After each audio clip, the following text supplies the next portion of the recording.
Welcome to the Learning Pines YouTube. We hope this video helps.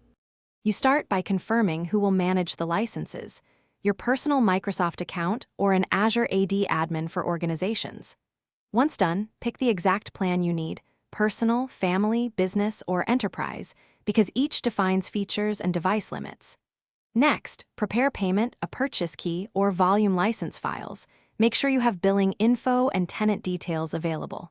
Then go to Office.com/setup or the Microsoft 365 Admin Center to sign in and begin the purchase or redemption flow immediately. After purchase, assign licenses to users or groups in the Microsoft 365 Admin Center.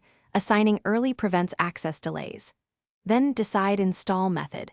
Users can install from Office.com, or you can use Microsoft Endpoint Manager or centralized deployment for many machines. Make sure to configure update channels and device limits and enforce multi-factor authentication if required. Also set up Exchange, Teams, and SharePoint provisioning where needed. Doing these middle steps now avoids finish by having each user sign into their Office apps to complete activation and verify license status in account settings. Check that shared services like Teams and OneDrive are accessible. Make sure auto-renew is set if desired, and download invoices and license records for compliance. If anything goes wrong, first clear stored credentials, run Office Online Repair, and re-sign in.